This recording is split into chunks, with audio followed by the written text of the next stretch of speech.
Welcome to the Surviving Grief workshop. I'm happy you're here. I'm just sad that you need to be. We had a patron who came in and she said, you know, finding an in-person grief group was really challenging.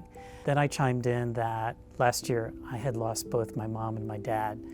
So I know kind of what she was going through. And when Gary approached me, I said, okay, this might be a perfect opportunity to bring the topic of surviving grief and grief counseling to the library. And that's what I do. I talk about the stuff that nobody else wants to talk about. Nobody wants to talk about grief, loss, or death. I lost my spouse in 2014 to stage 4 pancreatic cancer, which is a fancy term for really bad cancer. I was left with really just grief, and I didn't know what to do with that or where to put it. So he would always say to me, it's all good, you know, if I was worried about something. So that's actually on his gravestone, it's all good. So I always think of him when I think of it's all good.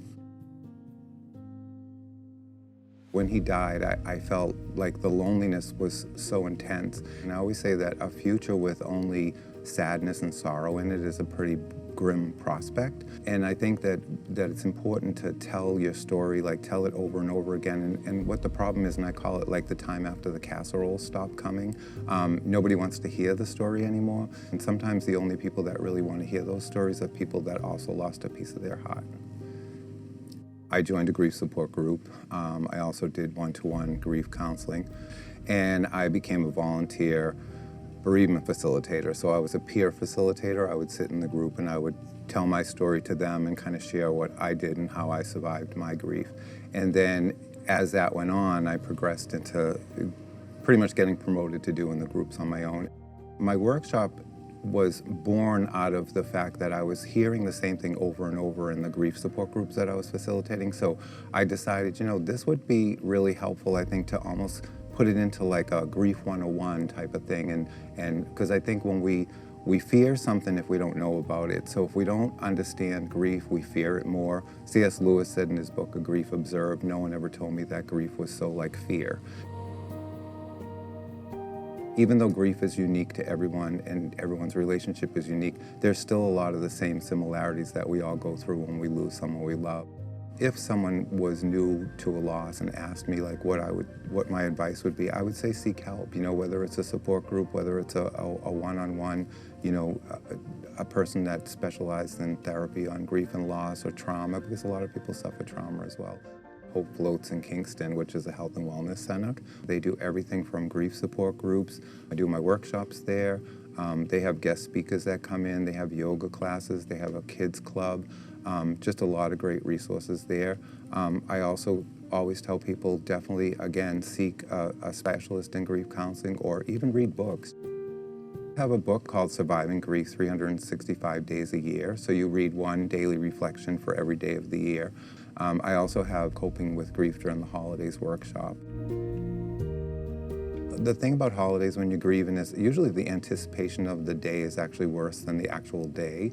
So when the day comes, you realize that this day pretty much sucks just like all the other days do. But people struggle with the holidays because holidays are supposed to be a happy time, you know, and if someone is missing from that happy time, it puts a whole new twist on it. So what I try to share with them in the holiday workshops is I try to give them coping skills for what to do, what not to do. It's all about what's going to bring you comfort. I always tell people if they remember one thing from my workshop, it's if someone asks you to do something, ask yourself this question: is doing this going to make me feel better, or is doing this going to make me feel worse? And that will usually help you through whatever you're doing, including the holidays. I feel like when I do not only a support group, but the workshops as well, is when all these people are gathered together and they're all there because of a loss. I call it like you find your tribe. You know, you find these people that get what you're going through, understand what you're going through, and you can talk about your dead person without feeling bad about it. There's no cure for grief, but if there was a cure for grief, I would say it's motion. And what I mean by motion is moving forward. So when someone dies, like we want to move back. I always use the analogy of like whitewater rafting. You know, you're in this raft and you're going down this rapid river. What do you do if you fall out of that raft? What's the procedure to do? Well, your gut instinct is to struggle. I gotta get back. I'm getting pulled down. But what they tell you is cross your arms, cross your chest, put your feet up, and let the current just take you down. And it's the same way for grief. You know, if you start trying to go back, you're going to get stuck. So the only way to get through the grief and to get through the pain is to work through it. And I call it the grief work. And to do the grief work, that's how you move forward from the loss. It's motion. It's that forward motion. If you are living in grief and could use support, Hope Floats Healing and Wellness Center in Kingston, where Gary is a support group facilitator, is here for you at hopefloatswellness.org.